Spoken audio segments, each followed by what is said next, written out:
Sobre todo porque también hay libros que sí son sanguinarios, eso es cierto. Pero los mejores libros de terror, como ya hemos comentado, no son para nada terroríficos.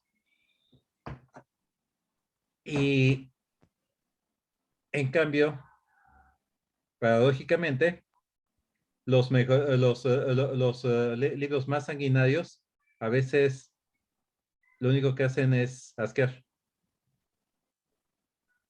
Porque una cosa es la intención, otra cosa es el resultado.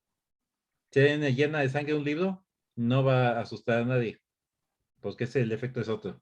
En cambio, alguien puede escribir el mejor cuento de terror y puede ser que su libro, o sea, su cuento sea muy eficaz y le guste a todo el mundo, pero simplemente no asustó a nadie, ni inquietó. Pero mientras sea un buen cuento es lo importante.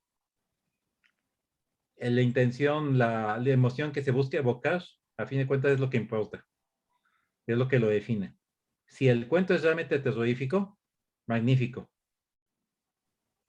Si la intención está en evocar esa emoción del terror, de esa emoción del miedo, y se consigue, si nos consigue inquietar, nos consigue perturbar, nos deja algunas ideas inquietantes, ese es un éxito total. Pero si no lo hace, puede aún así el cuento ser muy bueno.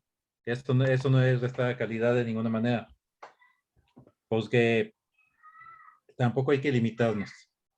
Y es algo que creo que en algún momento mencioné hace varias semanas y que también quisiera profundizar un poco en ese aspecto. No hay que forzarnos a llenar requisitos para un cuento de terror. Si escribimos de acuerdo a un formulario, no nos va a salir un cuento bien hecho, no va a salir una obra eficaz. Vamos a forzar las cosas. No se trata de un formulario para llenar. Toda la estructura que puede tener un género y eso, un cuento, y eso no se aplica solo en este género, se aplica en cualquier forma literaria. Eh, todo esto, desde la estructura básica de un cuento de planteamiento, desarrollo, clímax y desenlace, hasta las distintas formas de estructura de la narración, son herramientas que nos sirven para el análisis, para el estudio de una obra literaria y para analizar, comparar autores, comparar obras, comprender mejor cómo está formada, es muy útil. Pero no es una fórmula para fabricar historias. Si intentamos aplicar todas esas reglas a la creación de una obra, el resultado va a ser artificioso. No va a funcionar. No podemos ponernos a pensar todo eso para el momento que escribimos, porque se trata de una vivisección de lo que se está haciendo en un análisis literario. El ver cómo funciona el organismo. Pero el organismo no lo podemos abrir para ver cómo funciona cuando están haciendo. No funciona así. Lo que hacemos es matarlo de nacimiento. Y la intención es totalmente lo contrario.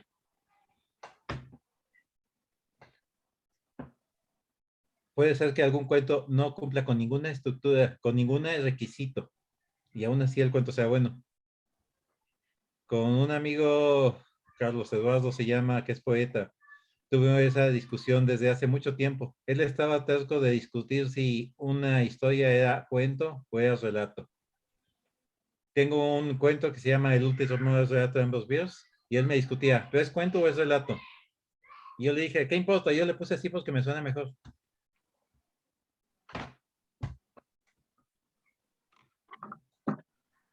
Por eso, todas las cosas que hemos visto, todas las cosas que estamos viendo aquí en el taller, son opciones de lo que se puede utilizar, pero no son cosas que podamos desglosar a partir del estudio y análisis de cualquier obra.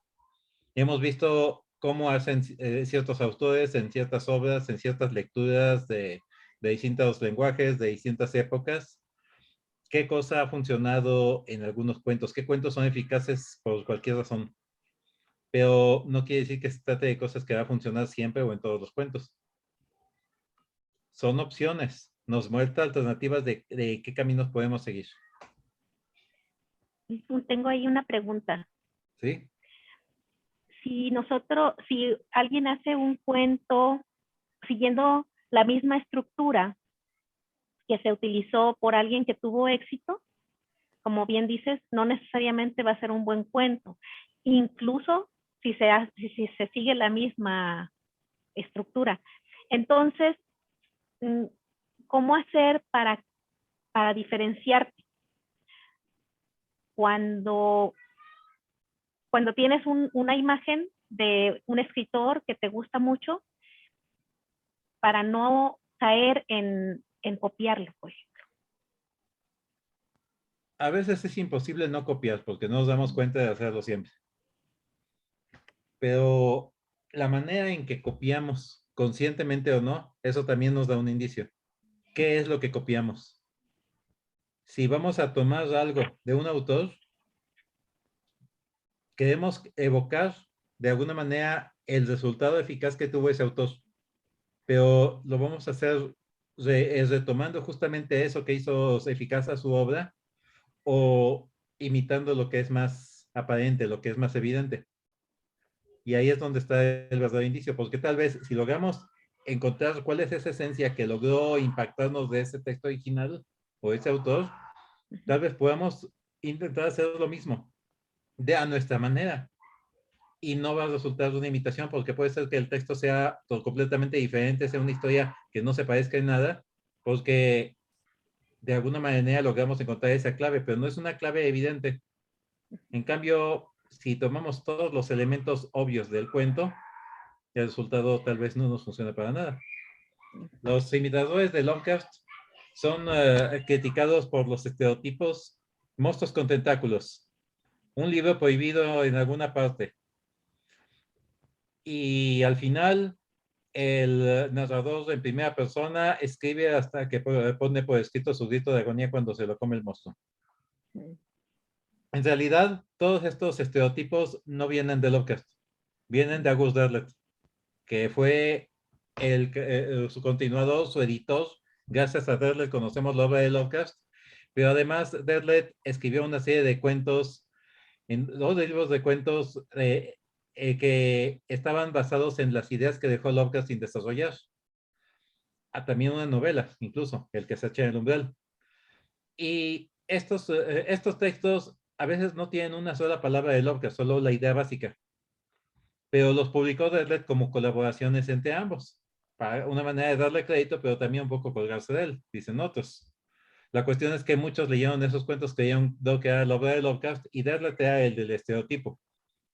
El cuento típico Lovecraftiano de Derleth era el narrador en primera persona que hereda una casa de campo o visita algún pueblo pequeño donde vive algún familiar. Y en esa casa ha ocurrido cosas extrañas. Hay una biblioteca donde siempre hay un ejemplar del Necronómico o de alguno de los libros prohibidos que se mencionaban en la mitología Lovecraftiana. Y el protagonista va a tener sueños extraños y misteriosos. Y al final va a haber una revelación de un monstruo impactante, posiblemente con tentáculos, y de preferencia escrita esa revelación final conclusivas. Todo eso es lo que hizo Derleth. Eso es lo que acabo de escribir. Es todavía 9 de cada 10 cuentos de los imitadores de Lovecraft. Y lo que están imitando es a Derleth, no a Lovecraft. Y lo que pasa es que Derleth es más imitable. Derleth extrapoló la esencia no del terror cósmico Lovecraftiano, sino de la forma de narrar historias de estructura, historias de Lovecraft. Y la simplificó. Y esa fórmula es la que se volvió fácil de copiar. En cambio, los cuentos de Lovecraft, mientras que tenían muchos adjetivos, que es otra cosa que muchos imitan constantemente, siempre va a ser algo aborrecible, blasfemo, innombrable, inefable, extraño, aberrante y muchas otras cosas más. Aún así, todos esos adjetivos, los nombres de las entidades exóticas, los libros misteriosos, no son lo que compone un cuento de terror cósmico. El horror cósmico se basa en la esencia, en la atmósfera. Y el propio Lovecraft lo decía, la evocación de una atmósfera. el crear la sensación de que hay algo mucho más vasto y desconocido que los seres humanos. Eso no es, es algo demasiado abstracto como para que se pueda identificar de manera evidente en un cuento. De manera que los imitadores no pueden imitar eso, porque ni siquiera son conscientes de que eso fue lo que los asustó y no todos los elementos que ven ahí.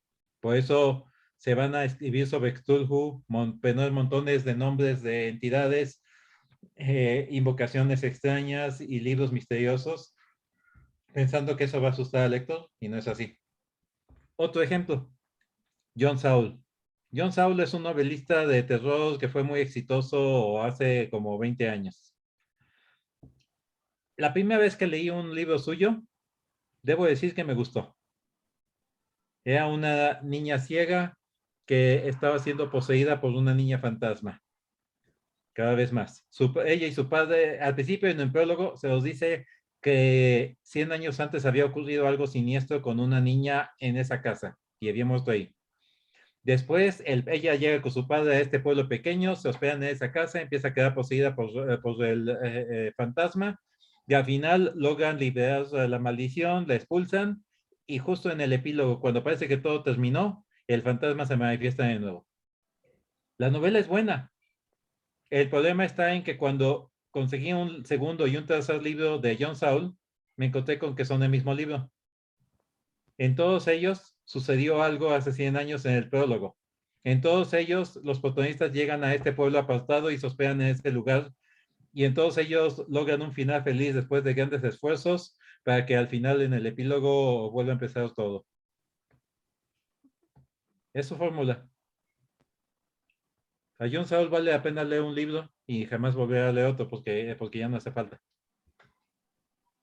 Ese tipo de fórmula, claro que es imitable.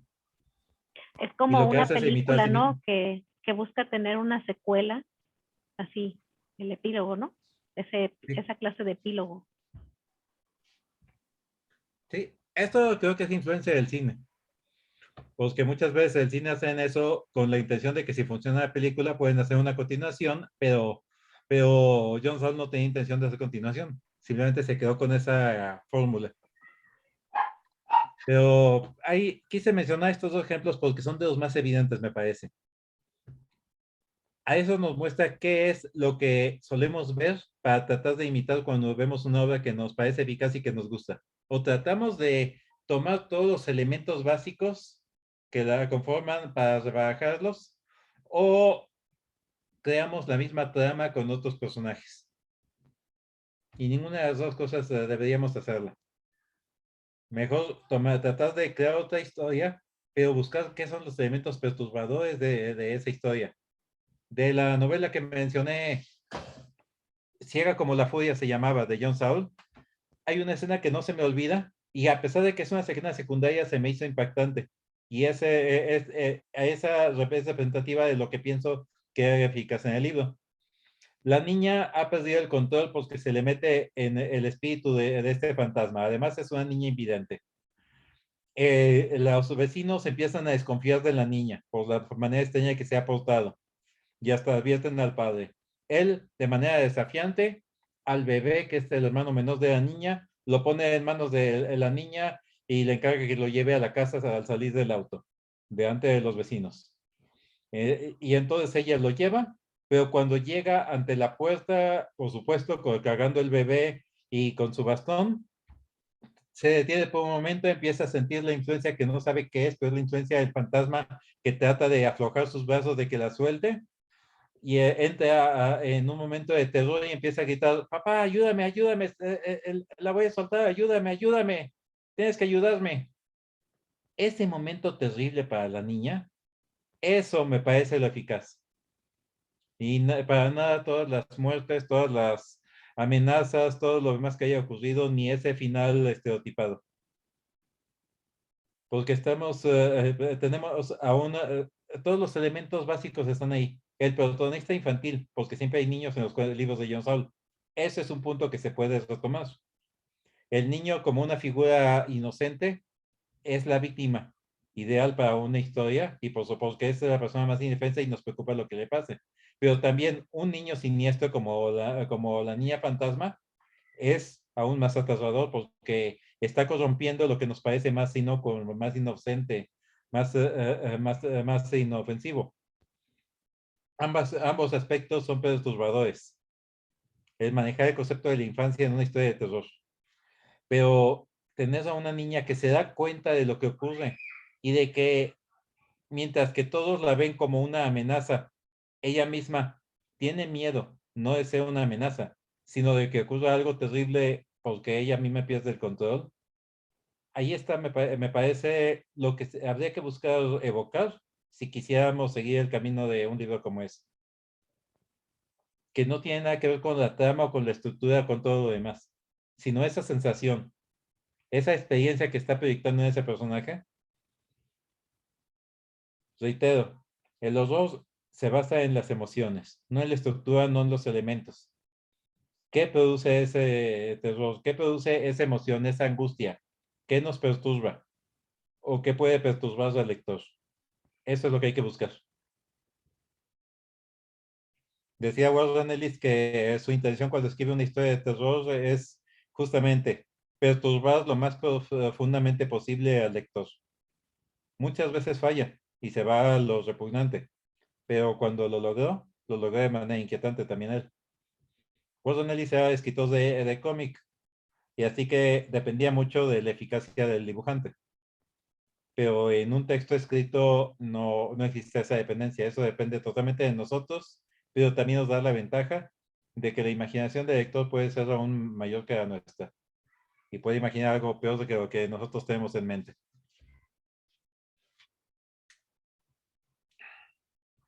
De manera que, pues, si queremos evocar algo que nos inspira un autor, nada más tener cuidado de no repetir la misma historia, de no repetir los mismos elementos. Eso es todo. Es un buen ejemplo eso que mencionas, el rescatar el sentimiento o lo que nos provocó y como analizaste tú, ¿qué fue lo que te provocó más terror en la historia? No Sí, tanto, incluso ni el estilo siquiera. así ¿Ves? es. Me doy cuenta de que esa escena fue la que más me impactó, porque es la que más recuerdo, la primera que viene a mi mente cuando recuerdo ese libro. Y eso que lo leí hace 30 años. Eso muestra que el efecto que tuvo esa escena para mí.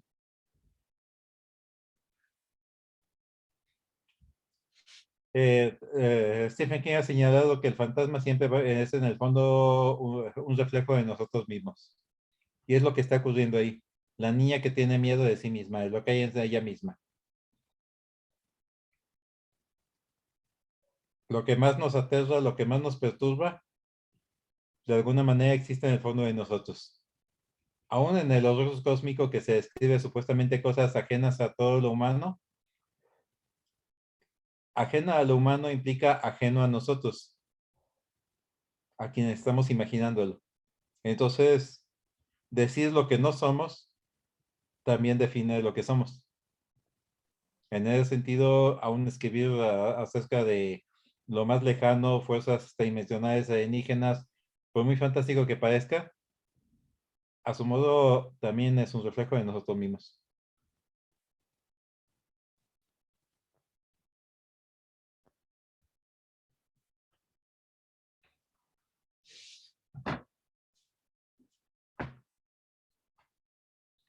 Habíamos comentado alguna vez acerca de los inicios de cuento, de cómo el inicio puede ser una oportunidad para inyectar lo inquietante desde la primera frase de una historia, como aquel ejemplo de los dientes del cuento de David Campos del que hablamos aquella vez, pero también el final es un punto muy importante.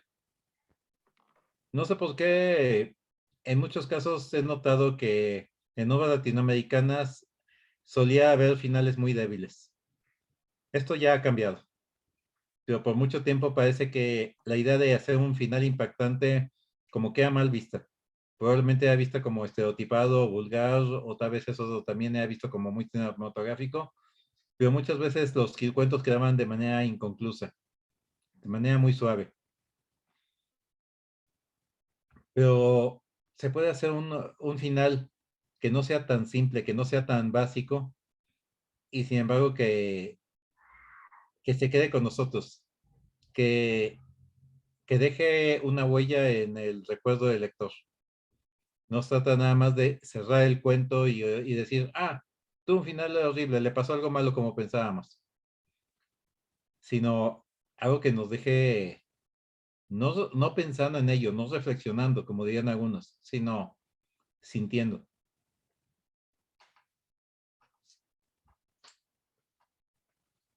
Los cuentos simples tienen su encanto, a pesar de todo. Esa vieja fórmula de los cuentos de Dimensión Desconocida, Galería Nocturna, cuentos desde la cripta, Crypt Show, una especie de cuento moralista, el sujeto que comete un crimen y su víctima regresa de la tumba y lo mata de alguna manera ingeniosa. Alguien pisa un bicho y entonces un bicho gigante lo pisa a él. Es una fórmula simple y básica. Y cuando uno comienza un cuento de ese tipo, sabemos que va a culminar en una escena festivamente horrible. Ahí es donde ese tipo de cuentos es donde muchas veces nos podemos permitir lo violento y lo sanguinario, pero es como un guiño con el lector, porque a su manera son divertidos. Es una fórmula que se desarrolló en las historietas de terror de los años 50, que claro que tiene sus raíces en cuentos mucho más viejos, pero realmente fue donde se popularizó más. Y a partir de ahí llegó al cine y televisión. Y por lo mismo no intenta ser tan real, tan sólida como, como los cuentos ideales de terror. Hay que admitirlo. Cuando nos gusta el horror, a veces nos permitimos tener unos gustos más abiertos. No todo es elegante, no todo es refinado, no todo es sofisticado. También sucede. Pero vamos, hay quienes consideran al santo cine de culto ahora. Nadie va a decir que tienen un guión sofisticado, que tiene profundas reflexiones filosóficas, políticas y sociales en una película del santo. Los, las momias de Guanajuato no son una metáfora del PRI, no son una metáfora del comunismo, socialismo, capitalismo, o nazismo o lo que quieran. Son simplemente las momias de Guanajuato. Sin embargo, no dejan de tener su encanto extraño. Lo mismo pasa con este tipo de cuentos. El cuento simple, que nos va a dar un impacto sencillo y ya. Y que muchos de niños aprendimos a disfrutar cuando lo leíamos, que nos causaba pesadillas, pero aún así como nos divertíamos con ello. Y aún adultos, a muchos nos sigue gustando. Pero cuando podemos llegar más allá de eso y hacer una historia más profunda, más elaborada, que realmente tenga un sentido emocional más impactante, claro que es mucho mejor. Pero no despreciemos una obra simplemente porque se va a lo sencillo. Hay que cada cosa tiene su lugar de ello. Cuando yo me encuentro algún cuento que lleva ese tono caricaturesco de los cuentos antiguos, de esas revistas, la verdad lo disfruto. Es un cambio refrescante en medio de una antología, por ejemplo. Pero no quiere decir que hay que enfocarnos solo en ese tipo de cuento. Solo digo que hay que diversificar. Además, una cosa puede ser el punto de partida para llegar a mucho más lejos o en direcciones totalmente diferentes. Hay un cuento de Richard Laymon que es famoso por sus novelas muy sanguinarias que escribió al principio. No recuerdo exactamente el nombre del cuento, este se los debo, pero es un cuento acerca de donde el protagonista llega a un bar. En el bar tienen una pecera donde hay una cabeza de un cadáver hundida dentro, una decoración grotesca. Y luego se entera de que hay un juego recurrente que tienen ahí. El juego es un juego de valor. Hay un anillo dentro de la boca abierta de la cabeza. Entonces, El reto es quién se anima a meter la mano y sacarlo. El truco del cuento es que, por supuesto, la cabeza muerde. Y eso lo va a descubrir muy tarde. En realidad es un cuento escrito en serio, es lo mejor de todo. Sin embargo, uno se ríe cada momento mientras está leyendo eso, mientras que no deja de tener su suspenso a ver qué va a pasar. No podemos decir que sea un cuento serio. Sin embargo, no está escrito de manera cómica ni necesita estarlo, pero aún así es divertidísimo. El horror y el humor son dos lados de la misma moneda, decía Robert Bloch. Y sigue siendo así. Y a veces pueden combinarse. El humor mal utilizado puede arruinar una historia de terror.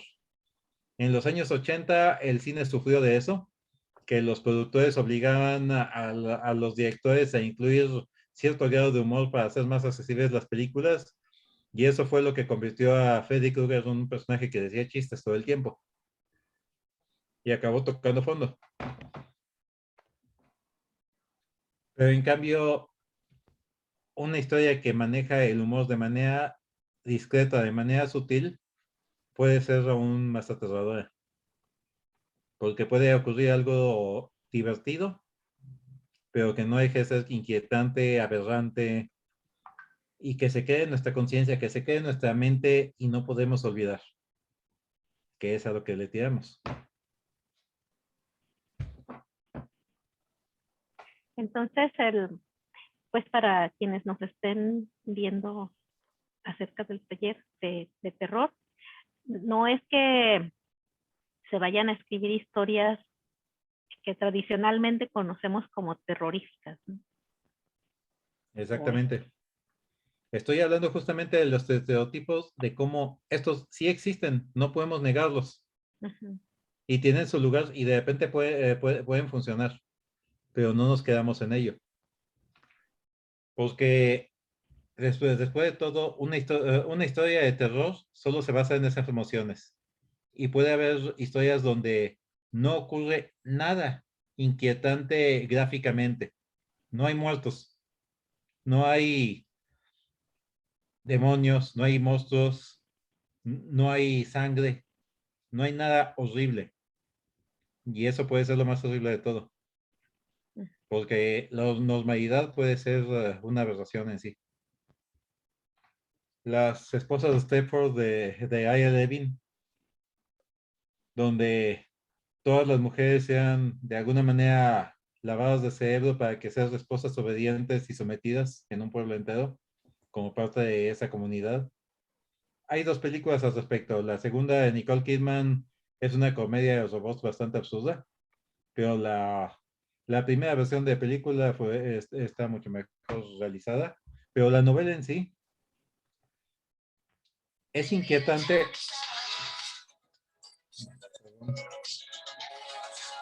Cállate.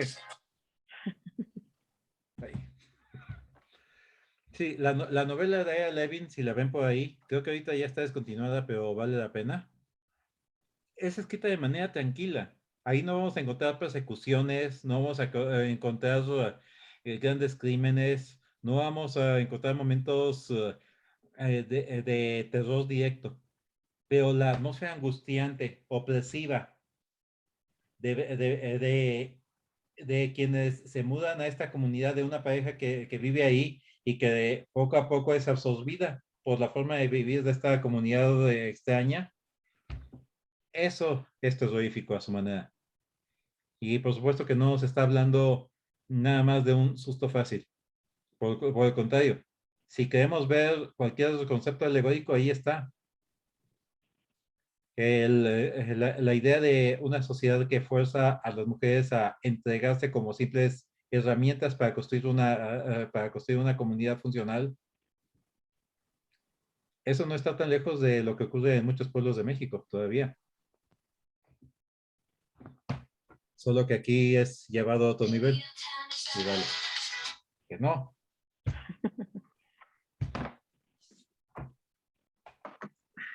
Ah, el miedo está en cualquier parte, a fin de cuentas. Y muchas veces lo que menos nos imaginamos puede ser terrorífico. He dicho que, que los dos se basa en una emoción, que en ese sentimiento que se produce, en la atmósfera. No solo tiene que ocurrir algo horrible, la atmósfera misma es esencial. Puede que no ocurra nada, pero una atmósfera de pesadilla es más que suficiente. Puede haber sorpresas. Existe, y eso debo decir que fue novedad para mí, un horror basado en lo ideológico. ¿Se imaginan cómo podría ser un horror ideológico? Yo no me imaginaba eso. Lo descubrí de manera inesperada porque fue lo que produjo un libro mío en un lector.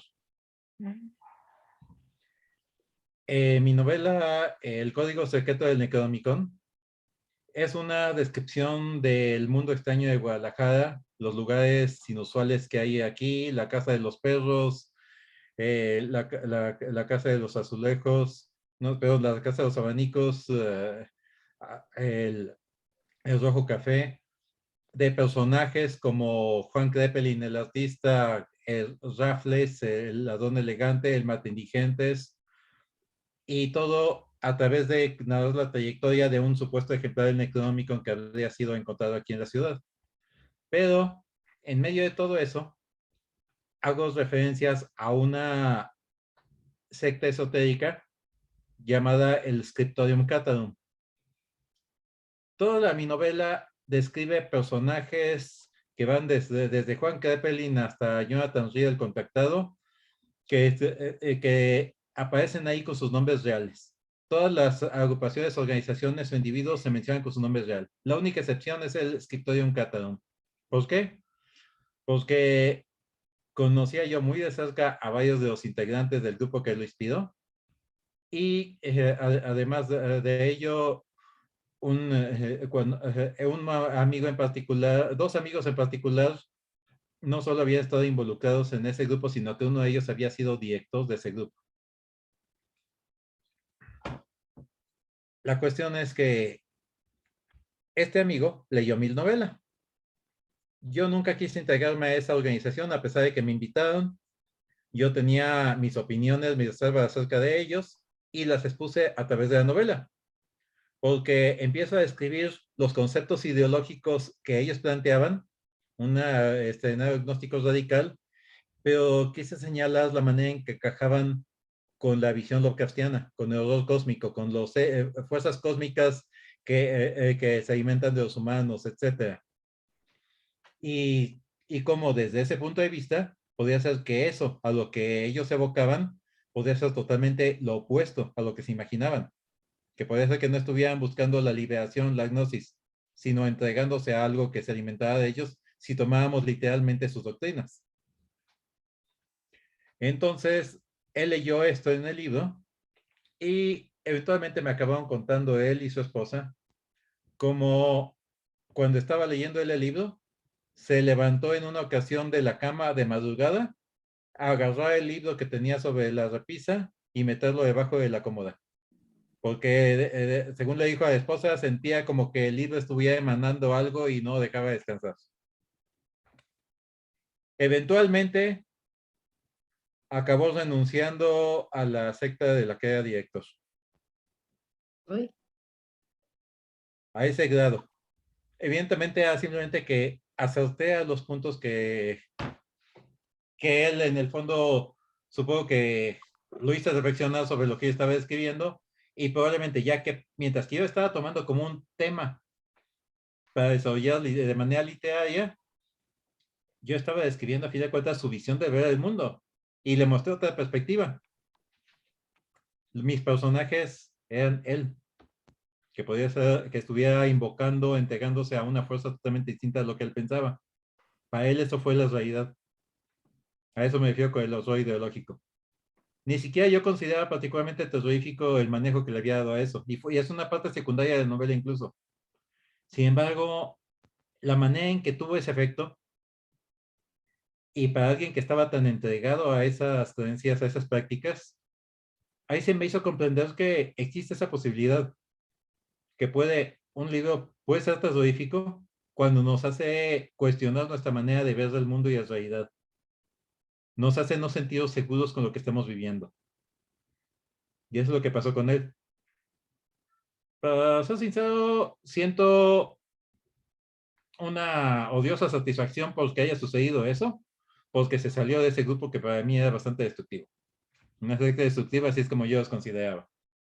Pero independientemente de eso, eso me reveló el potencial que tiene un libro de terror, no solo para crear emociones, o tal vez de cómo poder crear esas emociones de manera más profunda.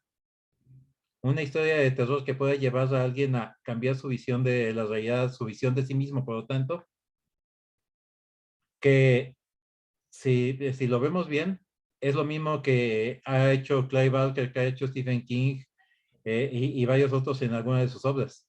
Solo que tal vez no de manera tan directa, porque aquí era una alegoría de lo que él mismo estaba haciendo, pero si el horror es una metáfora de la experiencia humana que busca llevarnos directo a la esencia de esas emociones, cuando estamos cuestionando la integridad del ser humano, cuando en una historia describimos a alguien que no es del todo humano o una transformación, cuando cuestionamos la naturaleza de la realidad, cuando algo que se sale de las leyes naturales está ocurriendo, cuando la realidad aparente no funciona, el típico personaje que busca una calle donde estuvo en una ocasión y no la vuelve a encontrar, o peor que eso, cuando está convencido de que no va a encontrar algo y la encuentra, algo como La casa de hojas de Danielewski, donde aparece una puerta que nunca estuvo ahí en la sala de nuestra casa, y esa puerta da un pasillo profundo, solo que la puerta está en el muro que da al exterior, así que no debería haber lugar para ese pasillo. Esto es cuestionar nuestra realidad. Y si nos convencemos de que eso podría estar ocurriendo de alguna manera, podría haber ocurrido, a pesar de que sabemos racionalmente que no es así, nos hace estar menos seguros de las cosas. Y eso es lo que hace el horror. Nos hace perder esa certeza. Y cuando perdemos la certeza, podemos reflexionar. Y eso es lo que hacen los mejores libros en cualquier género, porque nos hacen dejar de estar seguros de las cosas y reflexionar acerca de lo que nos plantea ese libro y hacer que veamos las cosas desde una perspectiva diferente. Eso sucede si escuchamos Reflexiones del Lobo Estepario, eso sucede si escuchamos los diálogos de Quijote y Sancho Panza, y eso sucede también si nos preguntamos la naturaleza de la muerte mientras leemos acerca del doctor Louis Creed y que vive cerca del cementerio de mascotas en aquella novela de Stephen King. Y eso es lo que podemos hacer si encontramos la manera de hacerlo de escribir. Y no importa la estructura que tenga el cuento o la falta de estructura. Lo importante es que lo extraordinario lo hagamos lo bastante sólido como para convencer al lector de que eso podría estar pasando, para que el lector por un momento se olvide de lo que está viviendo y piense, está pasando esto que estoy leyendo, y lo viva.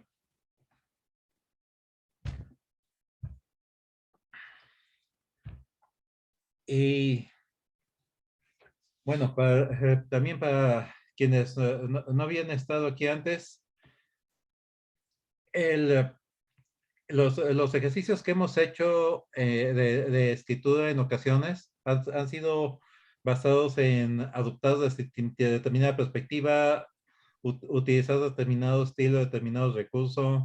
Son muy diversos. No tenemos una continuidad secuencial específica porque así como los temas o las formas de narrar son interminables, podemos también adecuarnos, no podemos decir este tema es más avanzado que este otro, porque se trata de ángulos distintos, de aspectos distintos de la narración, de la creación de una historia, del desarrollo de una idea, de la forma en que se puede narrar, o las distintas maneras en que se puede narrar también.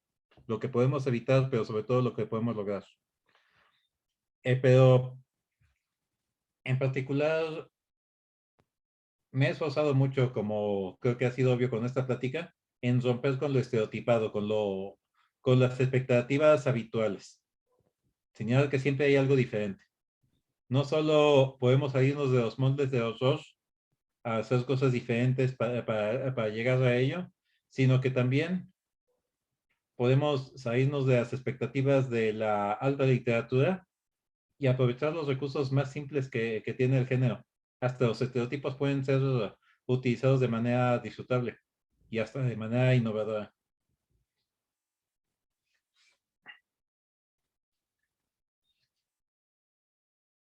No sé si llegaron a ver alguna de las películas que habíamos comentado que tienen que ver con eso, por ejemplo, La cabaña en el bosque, o la que les comentaba la semana pasada que vi por casualidad una historia de horror clásica. Esa última advertencia sí está medio sanguinaria. Que son como equivalentes cinematográficos bueno, equivalentes de cine horror para las películas o serie de televisión de Scream, que son una parodia del género, pero una parodia que deconstruye y nos muestra las herramientas o los elementos con los que están hechos los estereotipos. Nos comentaste que se llama Una historia de terror clásica. Sí, Así es es una que película está. italiana, está en Netflix. Ah, muy bien. Ah, la voy a La poner ya en cabaña mi. del bosque es de Joss Whedon. Está divertidísima. Como dije, no es que sean buenas historias, se van deliberadamente a los estereotipos, pero hay una razón para ello, porque es muy metatextual la situación. Aquí nos saca la historia para mostrarnos cómo se está haciendo la historia y crear una historia a partir de eso también.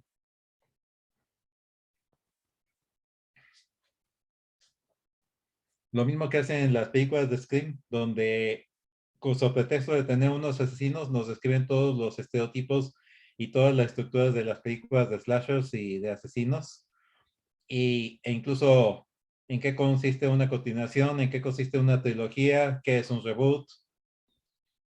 Espero que esta próxima película que van a hacer no pierda el efecto y se mantenga con ese estilo.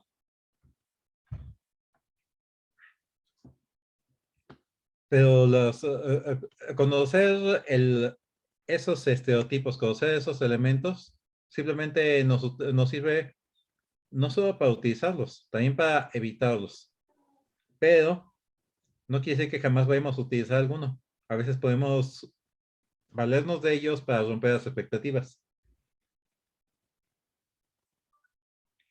El comienzo de el auto que se descompone y alguien llega a una casa abandonada es de lo más utilizado, más gastado, más aburrido.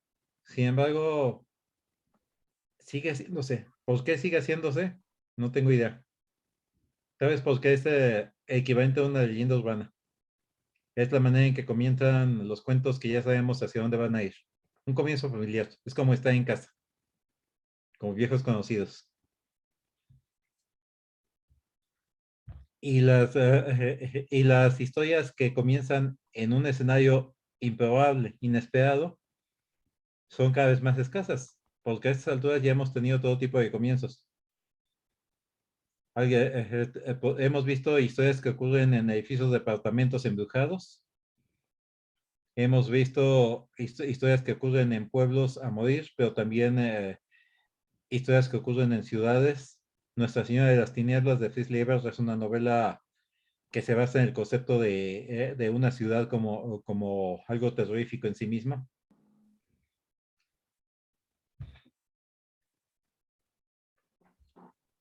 Y la casa embrujada, que se ha convertido de ser castillo, se convirtió en mansión. Actualmente puede ser cualquier residencia moderna, desde la casa de Amityville que hasta cañitas. Reconozcámoslo, es otro ejemplo simple y crudo. La cuestión es que cualquier casa puede ser la casa embrujada. En cualquier parte puede ocurrir. Lo importante es que el estereotipo del lugar malo, el arquetipo más bien del lugar malo, como llama Stephen King, el lugar que está esencialmente corrupto o maldito, puede tener cualquier forma.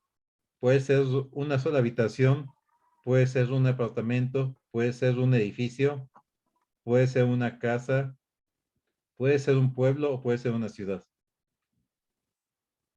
Pero aun cuando es un pueblo, aun cuando es una casa, va a haber ciertos puntos cruciales.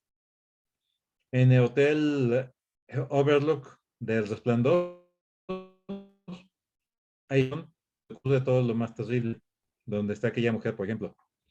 En el, en la mansión de Amityville, en la casa, en la Hill House, la casa de colina de Philly Jackson, ciertas habitaciones particularmente terribles, aquella habitación que está siempre sellada o, o algún lugar en particular. En el Escomento del Carmen, donde se aparece aquella monja fantasma o angélica que fue atrapada por Inquisición en la actual capilla Elías Nandino, se dice que el baño de mujeres es el lugar más peligroso porque es más, donde es más probable encontrarla y verla. O eso es lo que cuentan. El, es decir, cuando es una casa o un edificio, va a haber cierto lugar, cierta habitación. Cuando es un pueblo entero, el pueblo maldito, también hay un lugar en particular.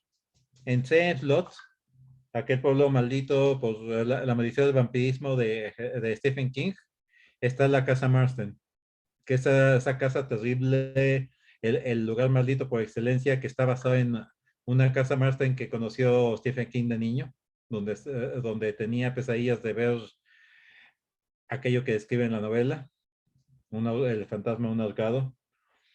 En su cuento Jerusalem Slot, que por cierto fue adaptado en una serie que salió muy distinta al cuento original y está muy buena, Chapelwaite, muy recomendable. Este cuento es una especie de precuela a Salem Slot, pero de tono totalmente lovecraftiano.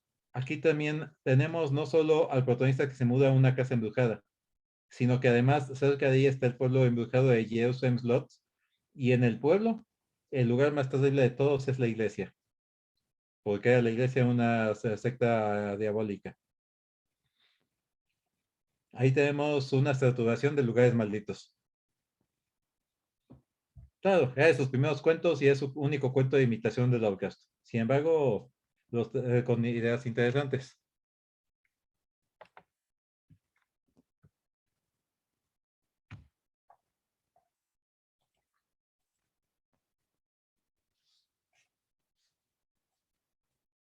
El,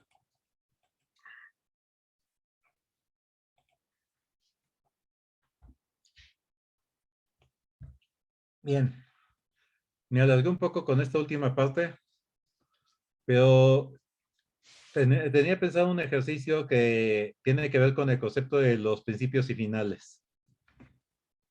Bien.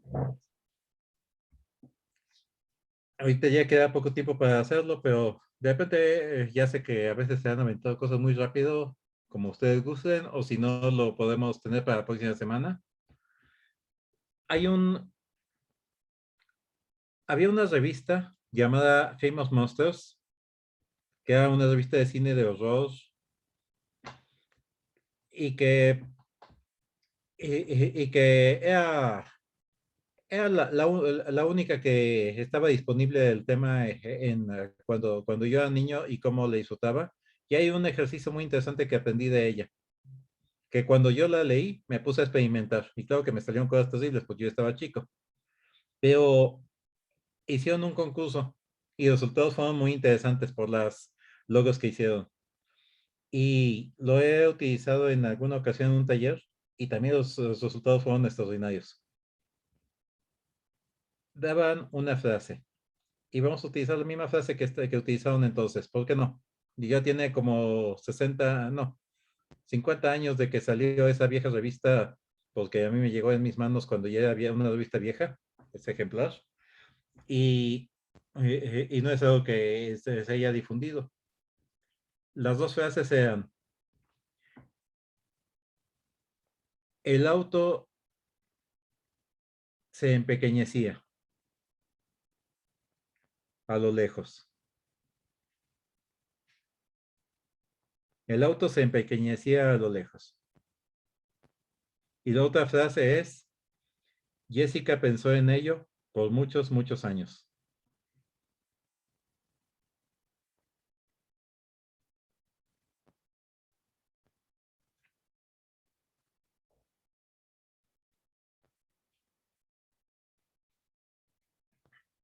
Ahora bien, imaginen un cuento que comienza y termina con esas frases.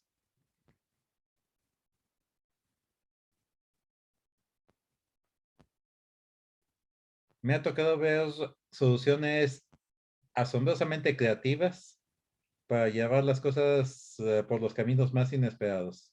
A ver qué piensan ustedes.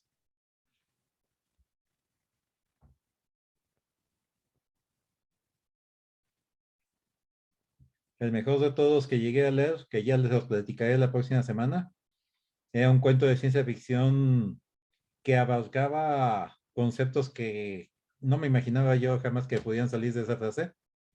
Y fue justamente ese cuento el que me impresionó más cuando conocí esta idea. Vamos a ver qué se les ocurre a ustedes. Y lo más interesante, por supuesto, enfoquémonos de ser posible al género. ¿Qué puede comenzar y terminar así y tener ese efecto?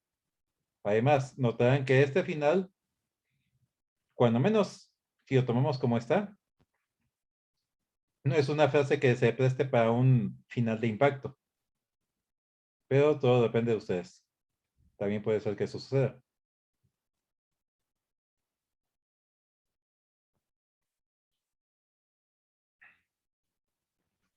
Me gusta.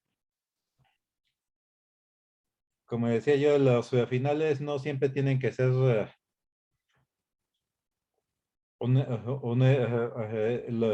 vamos, de acuerdo a una fórmula. Voy a escribir en el chat las frases.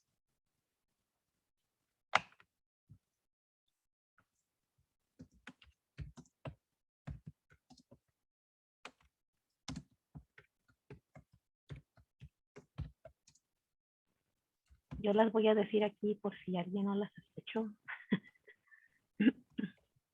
Erika, ¿cuál es el ejercicio, perdón? ¿Sí? La frase inicial de tu cuento debe ser, el auto se empequeñecía a lo lejos.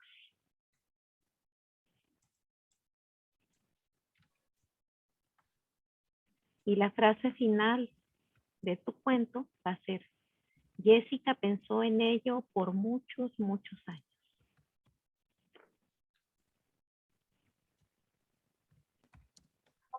Ahí están.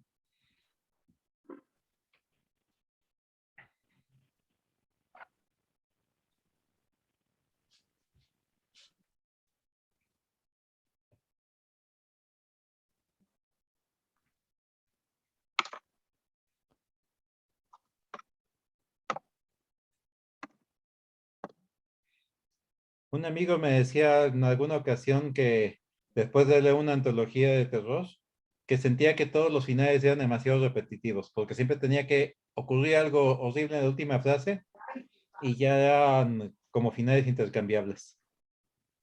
Yo creo que estaba simplificando demasiado, sin embargo, depende de la antología que uno lea, porque hay veces que los finales sí son intercambiables. ¿Intercambiables quiere decir en otro orden? ¿O Más que nada que las escenas horribles podría ser una u otra y no hay gran diferencia. Ah, pero estaba muerto. Ah, pero se lo comió. Ah, pero le sacaron los ojos. Ah, pero se desintegró. Ah, pero lo estranguló un tentáculo. Ah, pero tenía un hacha clavada en la espalda. Ok, se murió. Se murió de mil maneras, pero se murió. por poner un ejemplo. Otra vez, era un monstruo, pero tenía garras. Pero tenía tentáculos. Pero sus colmillos eran brillantes. Pero estaba en la ventana. La cosa es que había un monstruo en la ventana. Entonces, cuando el cuento es demasiado simple, sí, es el monstruo, la muerte en turno y ya.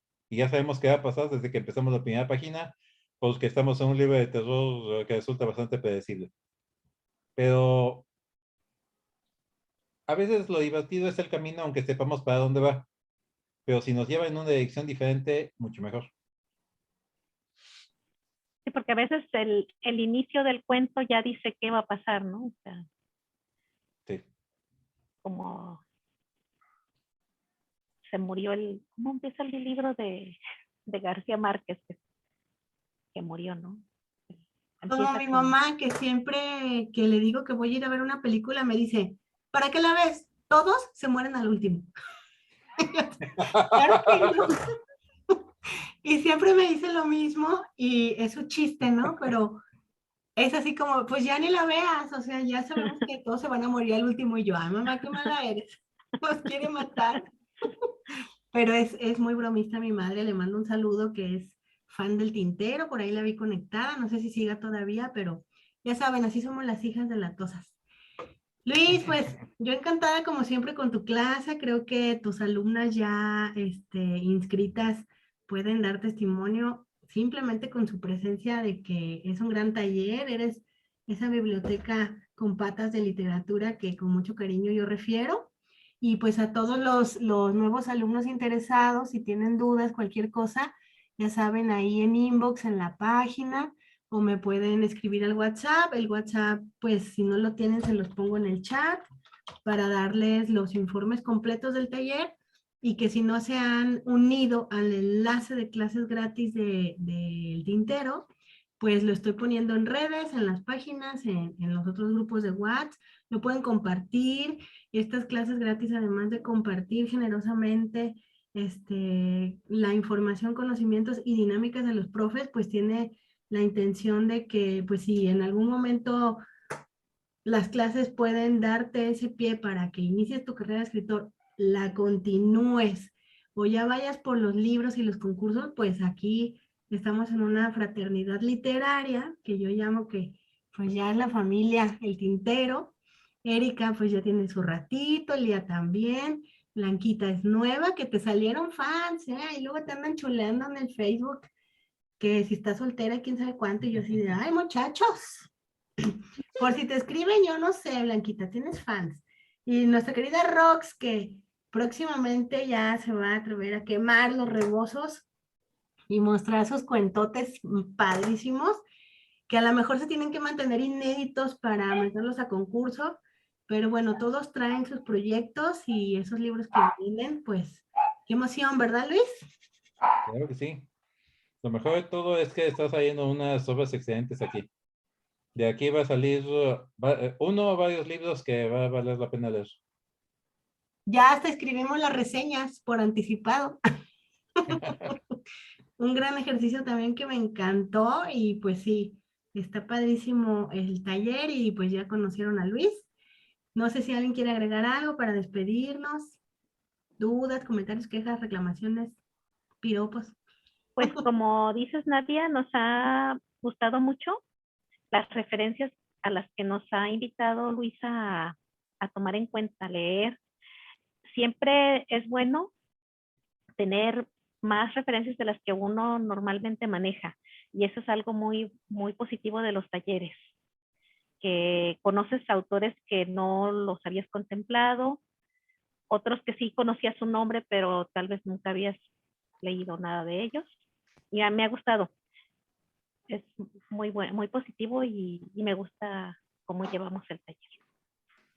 No, y aparte con estas alumnazas, ¿qué más pedimos, verdad, Luis? Así es.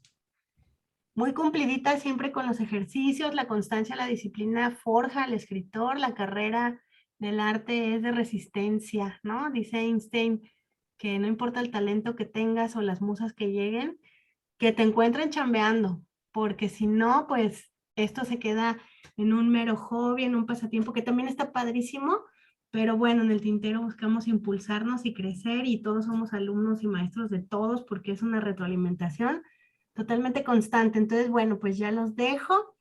Si no hay nada más que decir. Y pues bueno, los que están ahí conectados, muy calladitos, la otra compañerita Blanca, Jorge, y creo que Alondra ya se desconectó, que andaba medio enferma, pero no sé si quieran comentar algo, alguna duda. Es el momento. O pueden levantar la mano, les doy la palabra para no empalmarnos, pero si no, pues esto queda grabado. Lo voy a subir también a YouTube para que luego no se pierdan la página, ¿verdad? Consulten el canal de YouTube, ahí tenemos también lecturas de los mismos alumnos. Ahí está Erika, tiene un buen de vistas ya.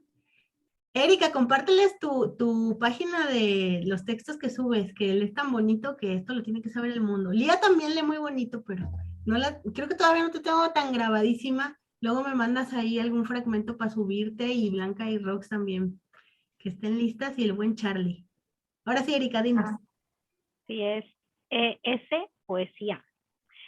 Son poemas de Rosario Castellanos, de Margarita Paz Paredes, o lectura de un cuento de Juan Rulfo o así. Básicamente lectura en voz alta o poemas. Es poesía. ES Poesía en YouTube. Eso. Mi nombre es Erika Sánchez. Erika Sánchez, nuestra escritora tinterosa. Luis, pues despide esta sesión, te dejo el micro. Pues muchas gracias. Pues ahí está otra página para seguir. La poesía siempre viene bien. La pobre poesía siempre ha sido dejada de lado injustamente y no se vale. Ya en alguna ocasión platicaríamos acerca de la poesía de terror, que también la hay. Ah, pues hay que hacer Y se uno. pone muy interesante. Mire. Sí, Wow, yo me apunto también para ir a hacer algo. Excelente. ya tenemos otro taller ahí en la tinta, en el tintero. Mira, Rox, qué triste se puso con esa noticia. No, hombre, esta mujer es fan del terror y qué buena onda que estén todos aquí. Bueno, pues ya me despido, muy bonita noche, ya son las 8. Vámonos a cenar, a dormir o a hacer ejercicio, a pasear al perrito o lo que toque. Les mando un besote. Gracias. Besote. Muchas gracias. Gracias. Hasta luego. igualmente. Buenas Bye. noches. Gracias. Gracias por la sesión de hoy. Bye. Bye.